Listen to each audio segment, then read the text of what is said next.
जो तीनों गुणों को तिनके के समान त्याग देता है वो ही चौथा गुणी होता है। शंकर जी का कंठ नीला है। क्यों? शंकर जी ने विष का पान किया तो विष ने अपना तेज दिखाया, कंठ नीला पड़ गया। उसी दिन से उनका एक नाम पड़ गया नीलकंठ भगवान की जय। नीलकंठ। ये विष क्या है? ये बुराइयां, संसार की जो बुराइयां हैं उनको शंकर की तरह ज्ञानी बनकर के कंठ में पी जाओ, कंठ में ही रोक लो। अगर शंकर जी उस विष को उदर में ले जाते तो त्रिलोकी भस्म हो जाती। बाहर भी नहीं निकाला, अंदर भी नहीं ले गए, कंठ में रोक लिया। नाम प्रभाव लाग से बनी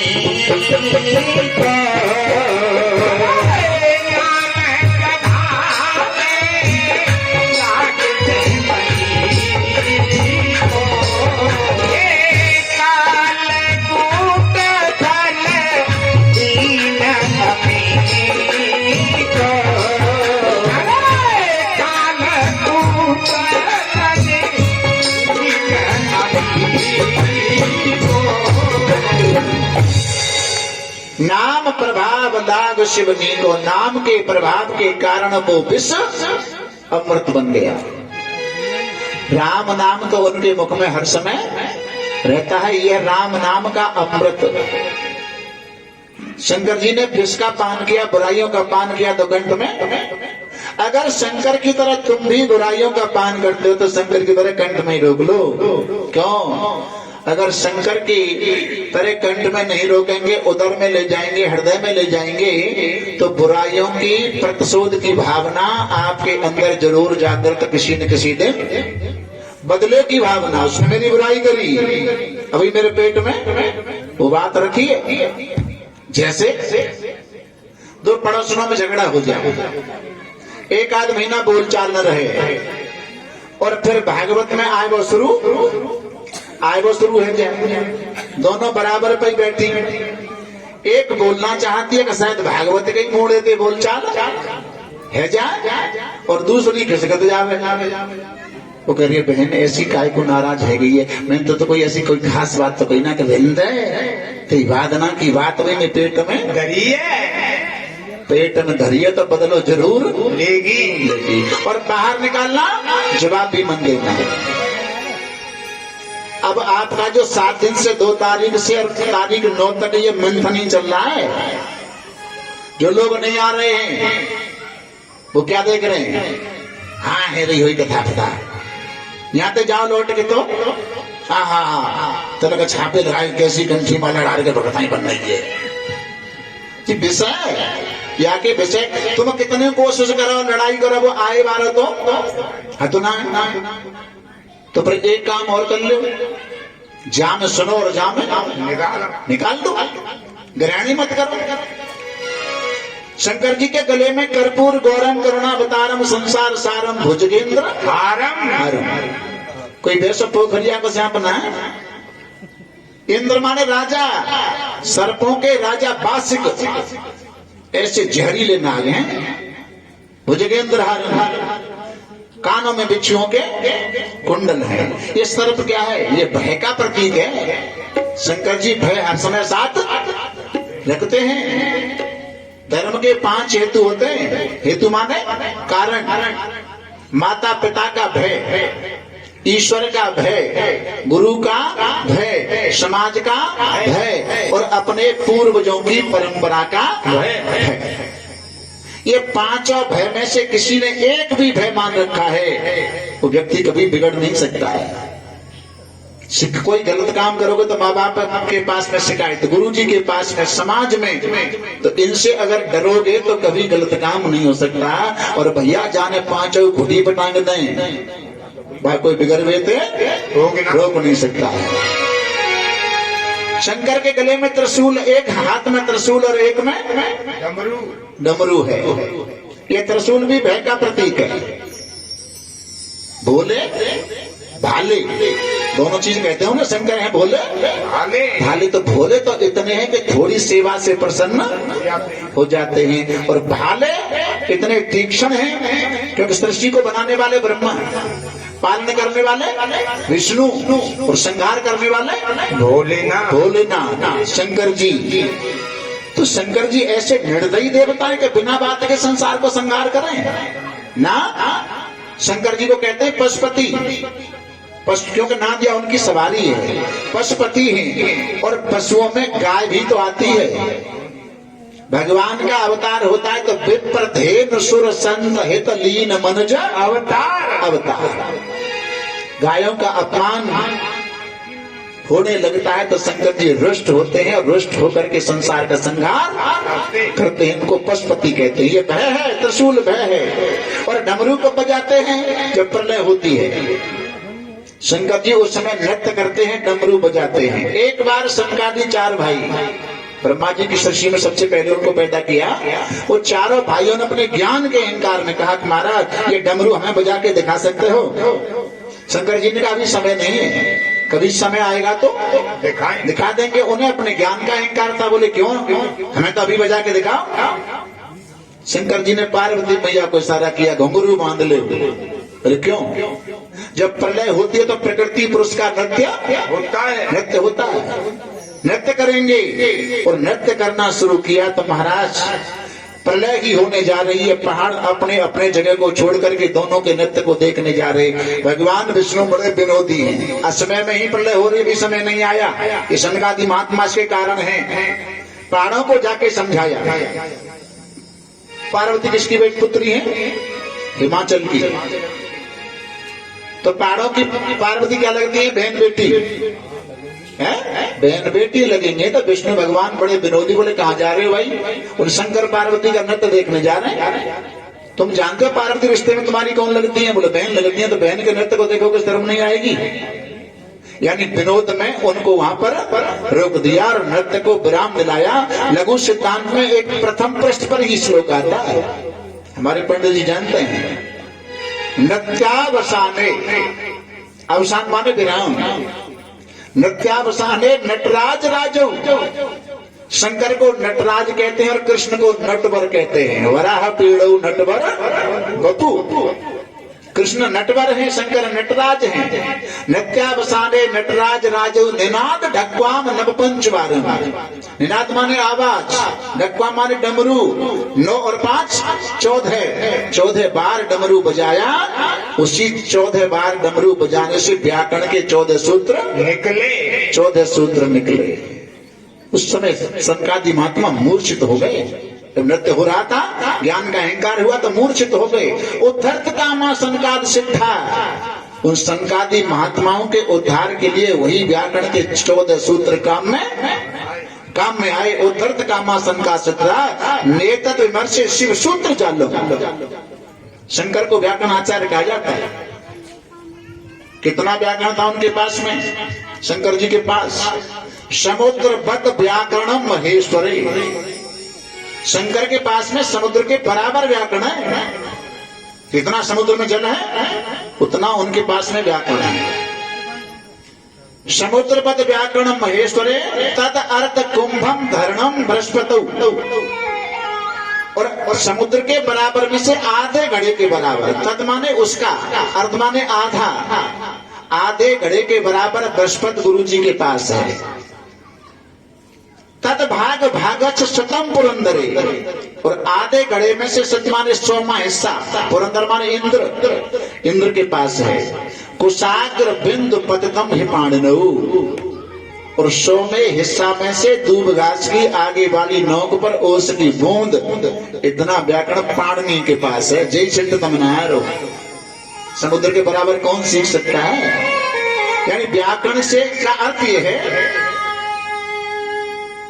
वेदानाम मध्यम व्याकरण लोपागम वर्णो क्यों ही वेदान परकालश्यत इति। वेद मंत्रों की अगर शुद्धि हो सकती है तो व्याकरण के द्वारा ही हो सकती है। 7 3 होते हैं, सवाल का सा, षटकोण का सा और सीधी वाला सा। अब तीनों सा के स्थान मुंह में अलग हैं। सवाल का सा दंती सा है, षटकोण का सा मूर्धन्य सा है और सीधी वाला सा तालब्य सा है। इसका तालु स्थान है। थोड़ी गलती होने पर एक व्याकरण आचार्य कहते हैं कि लाला ज्यादा नहीं तो काम चलाने के लायक तो थोड़ा बहुत व्याकरण सीख ही लें। यद्यपि बहुना देशे तथा पठ व्याकरण, तो वेद मंत्रों की शुद्धि, श्लोक की शुद्धि हम विच्छेद करेंगे, कहीं संधि करेंगे तो बिना व्याकरण के इसकी शुद्धि नहीं होती है। आओ अपनी कथा के प्रसंग पर।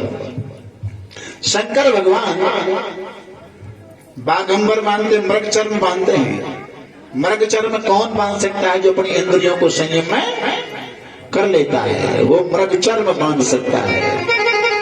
आज शंकर भगवान गोकुल में यशोदा मां के दरवाजे के सामने अलग जगाते हैं। मैया ने देखा कोई महात्मा भिक्षा मांगने आए हैं, तो किसी पात्र में कोई भिक्षा लेकर के शंकर जी के पास आए। तो महाराज, शंकर जी गर्दन हिलाते हैं, ये भिक्षा थोड़ी लेने आया हूं। तो मैया, मैं तो तेरे लाला के दर्शन करने के लिए आया हूं। और शंकर जी गले में देखा कि भुजगेंद्र हारम, कानों में भिक्षुओं के कुंडल। अब मैया कहने लगी, बाबा तेरा रूप बड़ा सुंदर है, तेरे यहाँ रूप देख के मुझे 80 वर्ष के डर लगे रहो। तो लाला तो बहुत ज्यादा डर जावेगो, मैं नहीं दिखाऊंगी। शंकर भगवान क्या कह रहे, मैया तू वास्तव में जैसी बताई वैसी ही निकली, वैसी ही पाई। बोले क्यों? मेरे गले में तो एक ही सर्प है, तेरा लाला तो सरपन की सैया पर सो है।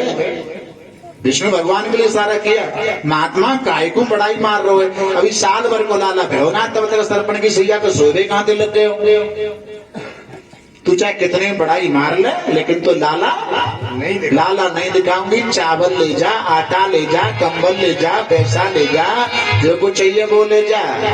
लेकिन शंकर जी कहते हैं मुझे ये भिक्षा नहीं चाहिए, मुझे तो कृष्ण का दर्शन होना चाहिए। मैया ने कहा मैं तुझे दर्शन नहीं कराऊंगा। बोला हम ऐसे हट योगी हैं कि अपने हट पर समाधि लगा करके बैठ गए ना, तो लाला साल 2 साल कभी तो 2 साल के बाद कभी तो निकलेगा, पर जाऊंगा दर्शन करके।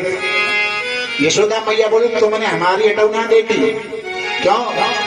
मेरे महल में 15 दरवाजे, 15, तू एक ही दरवाजे पे तो बैठे हो, जहाँ पे तू बैठे को बाहर एक नहीं निकालूंगी, दूसरे दरवाजे से निकाल दूंगी। शंकर जी वहीं उदास हो जाते हैं, कृष्ण का दर्शन नहीं होता है। भैया उदास अगर होना है तो इसके लिए उदास होना है कि शाम को मंदिर की आरती में शामिल क्यों नहीं हो पाया। जय हो। उदास होना है तो गुरु मंत्र का जाप आज क्यों नहीं हो पाया, इसके लिए उदास हो। दुनिया के लिए उदास मत हो। शंकर के चेहरे पर उदासी गोकुल की गोपियों ने देखी। शंकर ने इनके चेहरे पर उदासी, और वैसे इनको कहते हैं कि सुख दुख के समाचार तो लाभा लाभ हो, जया जय। सुख में दुख में हान लाभ में एक रस रहते हैं। लेकिन शंकर के चेहरे पर उदासी संसार की वस्तु के लिए नहीं है। शंकर के चेहरे पर उदासी तो ठाकुर जी के दर्शन करने के लिए है। बाबा क्यों उदास हो, क्या बात है? गोपियों ने पूछा। बाबा बोले क्या बताऊं गोपियों, मैं यशोदा मैया के लाला के दर्शन करने के लिए आयो, लेकिन मैया ने मुझे दर्शन नहीं कराया। एक गोपी बोली अगर हमारी बात मानो तो दर्शन करने को एक तरीका था हमारे पास। कहा लाला ने करवट, यशोदा मैया के लाला ने आज करवट अपने आप बदली है। उसकी खुशी में हम सबको गीत गाने के लिए बुलाया है, और तुम दर्शन करना चाहो तो एक काम करो, हमारे संग हमारे लहंगा भरिया पहन के चलो। बाबा ने कहा चाहे मैं कुछ भी करना पड़े लेकिन दर्शन है जानो चाहिए। दौड़ी दौड़ी गोपी गई, लहंगा भरिया ला करके दिया। गोपी छोटे कदम है, बाबा लंबे थे, जैसे लहंगा पहने तो घोटन तक आया। भरिया को 1.5 हाथ का घूंघट लगाया, सबते लंबे निकल गए। अब तो सब के बीच में झुक करके चल रहे हैं क्योंकि पोल नहीं खुल गया। आज आकर के वहां गीत गाना शुरू हुआ। गोपियों ने गीत गाना शुरू किया। कृष्ण पालने में है और दाऊ जी घुटनों के बल चलते थे। घुटनों के बल चल करके दाऊ जी आंगन में आए जहाँ गीत गाए जा रहे हैं। अब किसी भी कारण से दाऊ भैया को भोले बाबा की दाढ़ी दिखाई दे गई और दाढ़ी को देख करके अब दाऊ जी ने लीला की रोना शुरू किया। यशोदा मैया ने कहा दाऊ कन्हैया ने करवट बदली है, गोपी गीत गाने आई है, तुझे रोने की पड़ी। अरे क्यों रो रहा है, क्या बात है? रोते रोते दाऊ भैया बोले मैया मैं तो बहू लंबू। बहू? हाँ। कैसी लेगा? बोले बहुत हो पर सबन तो लंबी हो। सब में लंबी का नाम लिया, शंकर समझ गए सब में लंबी तो मैं ही हूँ। तुरंत दाऊ जी बोले मैया बहुत लंबी तो हो पर एक चीज और हो। बोले कहा? बोले दाढ़ी वाली और हो। यशोदा मैया ने कहा हे दाढ़ी के कहीं दाढ़ी वाली बहू होती है, अगर दाढ़ी वाली बहू लेनी है तो जो गीत गा रही है तो छांट ले। शंकर जी समझ गए लंबी तो कोई और भी हो सकती है लेकिन दाढ़ी वाली तो मैं ही हूँ। मैं ही तो मेरी तरफ इशारा कर रहा है। अब तो गोपियों के बीच में खिसकना शुरू कर दिया। दाऊ जी मन ही मन कहते महात्मा कितना झुकले आदरी पोल पट्टी खोल गई, खोल के ही रहूंगा। और घुटनों के बल चल करके शंकर के सर के ऊपर जो फरिया थी उसमें एक झटका दिया, फरिया सर से उतर के नीचे गिर गई। 1.5 हाथ की दाढ़ी मूछ जब देखे तो गोपियां घूंसा बजाए शुरू कर दे। गोपा बीच में कहाँ पे आएगो? इस कथा का अर्थ क्या है? इस कथा का अर्थ यह कि भगवान का दर्शन, भगवत प्राप्ति सहज भाव से नहीं होती है। उसमें परेशानी है, उसमें कांटे हैं। परेशानी बताऊं? मंदिर के अंदर मूर्ति है, पत्थर की है, प्राण प्रतिष्ठा कराई तो मंत्र डाल करके प्राण डाले गए। मंदिर के अंदर मूर्ति पत्थर की, और जो शिड्डी में लग रहा है बाहर वो भी पत्थर है। शिड्डी वाला पत्थर मूर्ति वाले पत्थर से अपना दुख रोता है। भैया ऐसा तूने कौन सा कर्म किया कि जिसके कारण तेरे ऊपर तो घी दूध दही अभिषेक कराए जाते हैं, दीपक जलाया जाता है, आरती की जाती है, और मैंने ऐसा कौन सा निकृष्ट कर्म कर दिया कि मेरे ऊपर जूता उतारे जाते हैं? मूर्ति वाला पत्थर कहता है मुझ में तुझ में बड़ा अंतर है। क्या? जब मूर्ति बनाने वाले कारीगर ने 13 नंबर लिया मूर्ति बनाने का, तो मूर्ति बनाता कैसे कारीगर? पत्थर में से छांट के छेनी हथौड़ा मार मार के तो बनाता है। छेनी हथौड़ा मारता है, और जब उस कारीगर ने एक चोट मारी तो एक भी चोट सहन नहीं कर पाया, बीच में से टूट गया। तो कह दिया ये मूर्ति के लायक नहीं, इसको तो सिद्धि में लगा देंगे। और जब नंबर मेरा आया, मूर्ति वाले पर भगवान कह रहे हैं मेरा नंबर आया, उस कारीगर ने मेरे ऊपर मुझे आगे लिटा लिया। एक हमारे उधर मुरसान क्षेत्र में पहले कोई हनुमान जी की मूर्ति लेने गए, मूर्ति वाला मूर्ति बना रहा था और हनुमान जी के ऊपर बैठा बोला उठे, हम तो मूर्ति ले रहे हैं तो हनुमान जी ने छाती बैठा। माने भैया अभी तो मूर्ति है, छाती पे बैठना तो तब होगा जब हमें प्राण, अभी तो पत्थर है। जब उस कारीगर ने छांट करके छेनी हथौड़ा की चोट मार मार के मेरी आंख बनाई, मेरी नाक बनाई, मेरा मुंह बनाया, मेरे हाथ बनाए, मेरी उंगलियां बनाई, यानी इतनी चोट मारी लेकिन मैंने आह भी नहीं की। तो मेरा नंबर मंदिर के अंदर आ गया। इतने कष्ट झेलने के बाद मेरा मंदिर के अंदर नंबर आया है। इस कथा का आशय ये हुआ कि भगवत प्राप्ति सहज भाव से नहीं होती है, भक्ति में परेशानी है। काश भोलेनाथ गोकुल के बाहर जाकर के निर्विकल्प समाधि लगा करके बैठ गए।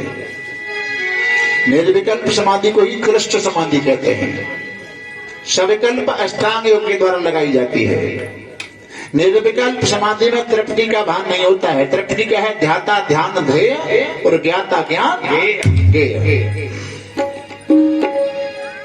अष्टांग योग में सबसे पहले आता है यम, फिर आता है नियम, आसन, प्राणायाम, प्रत्याहार, धारणा, ध्यान, समाधि। प्रत्याहार का अर्थ हमने क्या लिया है? प्रत्याहार प्रति स्व आहार। प्रति माने अपना, आहार क्या है? यानी प्राण का आहार तो कुछ भी हो सकता है, सब्जी रोटी जो कुछ खाते हो वो प्राण का धर्म है। और प्रत्याहार का अर्थ है परमात्मा के गुणानुवाद ही आत्मा का आहार है। स्व माने आत्मा के लिए प्रत्याहार। सत्य, अहिंसा, अस्तेय, अपरिग्रह, ब्रह्मचर्य, ये तो है यम। और नियम क्या है कि शौच, संतोष, तप, स्वाध्याय, ईश्वर प्रणधान। तो स्वाध्याय को समझ लेंगे। सुबह रामचरितमानस का, गीता का, किसी भी पुराण शास्त्र का अध्ययन करना स्वाध्याय है। प्रणव आदि मंत्रों का जप करना ही स्वाध्याय है। मंदिर में पढ़ो, घर पे पढ़ो, कहीं भी पढ़ो, उसको स्वाध्याय कहते हैं। और ईश्वर प्रणधान क्या है?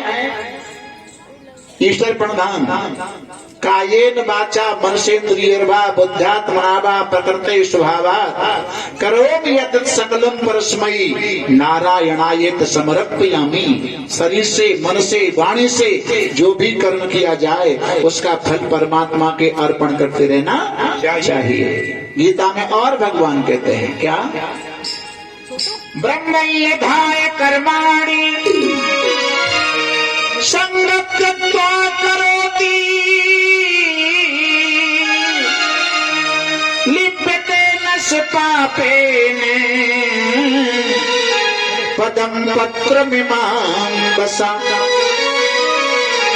ब्रह्मण्यधाय कर्माणि, ब्रह्मदेव के समर्पण, अपने कर्म का फल करना, अर्पण करना चाहिए। और रहना कैसे है? जैसे कमल जल के अंदर रहता है। कितना भी जल क्यों नहीं बढ़ जाए, लेकिन कमल के पुष्प तक एक भी बूंद जल की नहीं आ। सबको तजे पर हर को न तजे इस जिंदगानी में। और दुनिया में ऐसे रहो पंडित जी जैसे कमल रहता है पानी में। पानी स्तुति बोलते हो ना, कौन सी? राम वाली स्तुति। नव कंज लोचन कंज मुख कर कंज पद कंजारुण। स्तुति है। कंज माने कमल के है, नेत्र कमल के समान, मुख उनका कमल के समान, और नीलांबुज श्यामल कोमलांगम। नील माने नील कमल, अंब माने जल, जा माने पैदा होना। जल के अंदर क्या पैदा होता है? कमल। तो उनके जितने अंग प्रत्यंग है वो कमल के समान है। तो कमल के समान, कमल का अर्थ समझ गए? पानी से हर समय ऊपर ही रहता है। नदी का, नदी के जल का, नदी का नहीं, नदी के जल का और नाव का गहन संबंध होता है। नदी के जल में नाव चलती है? जल में नाव चलती है, कोई बात नहीं है, लेकिन ज्यादा नाव में जल आ गया इतना नाव डूब जाएगी। तो कहने का तात्पर्य कि जो कुछ भी हो रहा है वो ठाकुर जी के द्वारा ही, उनकी प्रेरणा से ही हो रहा है। आज निर्विकल्प समाधि में शंकर जी बैठे हैं और उधर श्याम सुंदर रोना शुरू करते हैं। क्यों? बाबा आए दर्शन करने के लिए, दर्शन हमको मिला नहीं, पिटाई और